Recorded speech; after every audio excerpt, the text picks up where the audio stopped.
अस्सलाम वालेकुम प्यारे बच्चों, क्या हाल है आप सबका। उम्मीद है आप सब लोग ठीक ठाक होंगे। तो बच्चों आज हम लोग रीडिंग करेंगे a lion and a mouse की। इसकी रीडिंग हमने स्टार्ट से लेके हमने यहाँ तक सेकंड पेज की सेकंड पैराग्राफ तक हम कर चुके हैं। तो एक बार हम इसको रिपीट करेंगे, उसके बाद हम फर्दर जो हमारा पेज है वो हम फिनिश कर लेंगे। तो एक बार मैं रिपीट करती हूँ, आप लोग मेरे साथ सुनिए। A lion and a mouse, एक शेर और एक चूहा। Once upon a time, a big lion was sleeping. एक दफा का जिक्र है कि एक बड़ा शेर सो रहा था। A little mouse woke him up. एक छोटे चूहे ने उसे जगा दिया। The lion caught the mouse in his paw.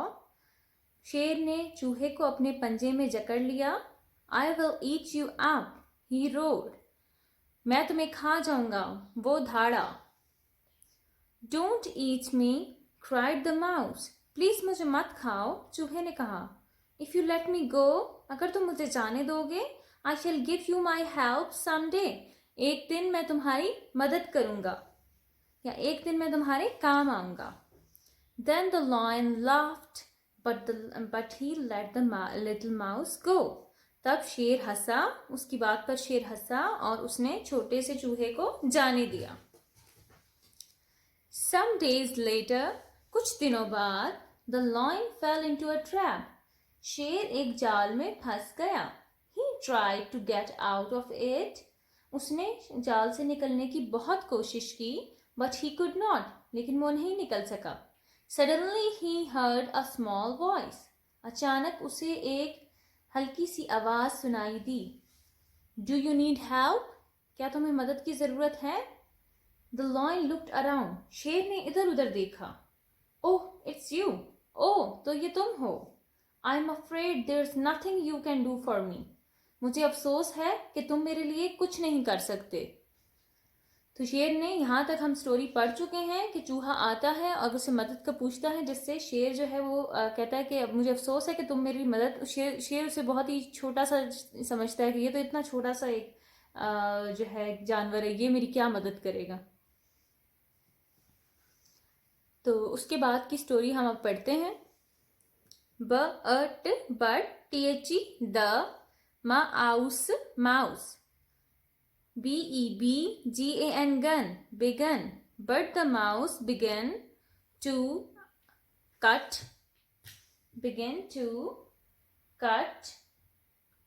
the ropes with his teeth.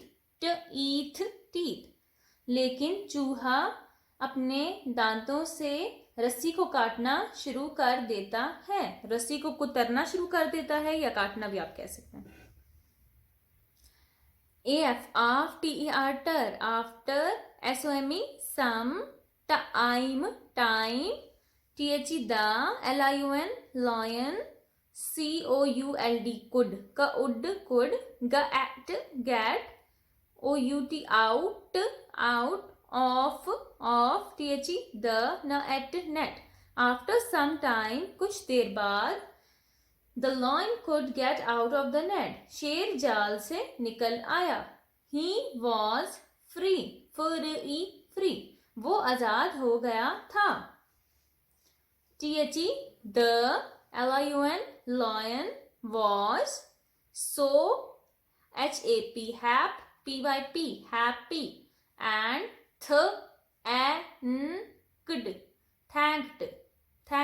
thanked नहीं पढ़ना है इसको। जब भी लास्ट में ईडी आता है तो हम ड का साउंड देते हैं एंड पे, लेकिन थैंक्ड पढ़ना है इसको। Thanked the mouse again and again. The lion was so happy. शेर बहुत खुश हो गया, शेर बहुत खुश था। And thank the mouse again and again, और चूहे का बार बार शुक्रिया अदा कर रहा था। तो I am a little mouse, I can be, दो THOUGH दो, I'm ये I am होता है, लेकिन इसको शॉर्ट फॉर्म में I am, ये I am ही है, इसको I'm पढ़ेंगे। I'm a little mouse, I can be a big help, said the mouse. तो चूहे ने कहा, अगरचा मैं एक छोटा सा चूहा हूं, लेकिन मैं बड़े बड़े मौकों पे तुम्हारे काम आ सकता हूँ या तुम्हारी मदद कर सकता हूँ, चूहे ने कहा। ठीक है, तो ये हमारी स्टोरी यहाँ पे एंड होती है। आज आपने ये पूरी यहाँ तक स्टोरी लर्न करके पूरे दोनों पेजेस की आपने रीडिंग करके तो वीडियो बनानी है, या आप फिर आप वॉइस नोट भी भेज सकते हैं रीडिंग करके। तो कंप्लीट आज आपने कोशिश करनी है कि इसकी पूरी रीडिंग करें और पूरी रीडिंग अच्छे से सुनाएं। इसके बाद हम एक्टिविटी करेंगे, जो इसी लेसन की हमारे पास एक्टिविटी है। ये हमारे पास ब्लैंक्स दी गई हैं और हमारे पास ऑप्शंस दिए गए हैं। Once upon a time a big lion was, तो इसमें से हमें एक वर्ड सिलेक्ट करना है, स्लीपिंग या वीपिंग। एक दफा का जिक्र है, एक बड़ा शेर सो रहा था या रो रहा था, तो हमें पता था कि क्या आएगा, sleeping. Good job. A little dash woke him up, a little एक छोटे डैश ने उसे जगा दिया। अब एक छोटे माउस ने उसे जगा दिया, ये एक छोटे लाउस ने उसे जगा दिया। माउस था या लाउस था? माउस था। Good job.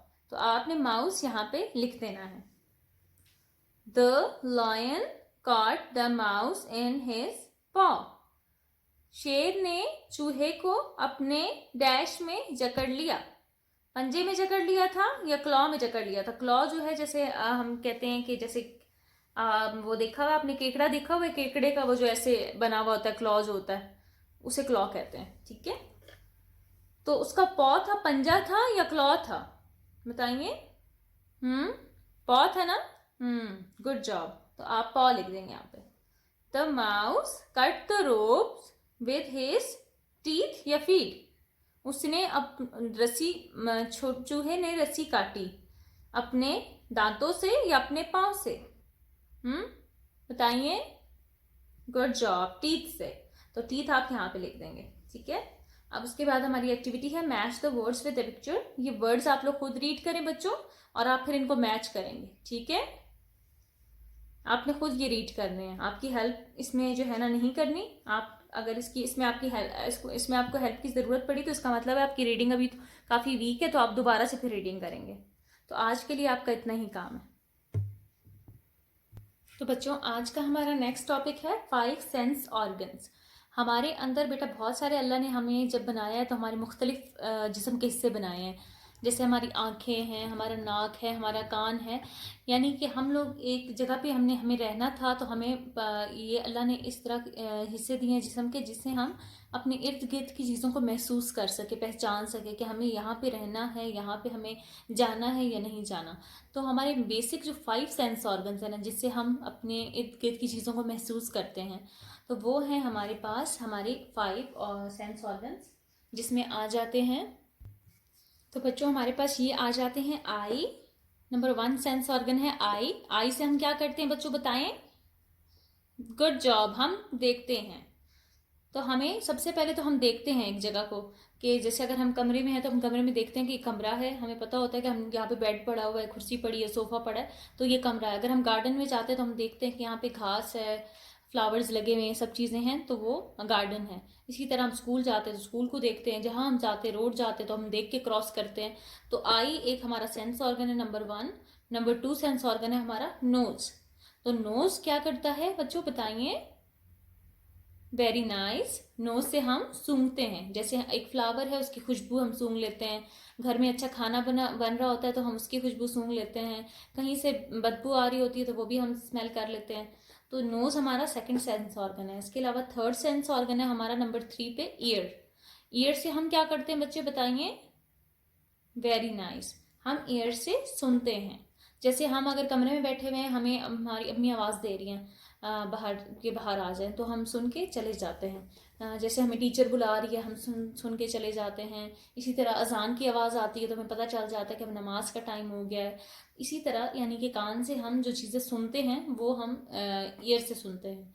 तो ईयर जो है वो हमारा थर्ड सेंस ऑर्गन है। नंबर 4 सेंस ऑर्गन है हमारा बेटा स्किन। स्किन के लिए यहाँ पे मैंने वैसे हैंड बना दिया है, लेकिन स्किन में पूरी स्किन आ जाती है, आपकी पूरी बॉडी की स्किन आ जाती है। क्योंकि कहीं भी आप देखें, जैसे कोई चीज़ गर्म होती है, हम एकदम उसको टच करते हैं तो हम एकदम अपना हाथ पीछे कर लेते हैं, क्योंकि हमें फील हो जाता है, स्किन हमें बता देती है ये चीज़ ज़्यादा गर्म है, तो हम एकदम हाथ पीछे कर लेते हैं। कोई चीज़ बहुत ज़्यादा ठंडी होती है तो उससे भी हम एकदम हाथ पीछे कर लेते हैं। तो हमें अपना फील हो जाता है कि ये चीज़ गर्म है, ये चीज़ ज़्यादा ठंडी है। कोई चीज़ अगर नरम है हमें उसका फील हो जाता है, कोई चीज़ सख्त है तो हमें उसका फील हो जाता है। तो स्किन से हम फील करते हैं चीज़ों को। इसके अलावा नंबर 5 सेंस ऑर्गन है हमारा टंग, हमारी जबान। हमारी जबान जो है बेटा, उससे हम टेस्ट करते हैं। जैसे हम खाना खा रहे हैं तो हमें पता है कि खाने का टेस्ट कैसा है, नमकीन है, मीठा है, कड़वा है, कैसा टेस्ट है। तो एक जो टंग है वो भी हमारा 5th सेंस ऑर्गन है। तो इन सेंस ऑर्गन्स के नेम्स आपने याद करने हैं और इनको कॉपी पे लिखना है और उनको स्पेलिंग्स के साथ आपने याद करना है। ओके प्यारे बच्चों, अल्लाह हाफिज।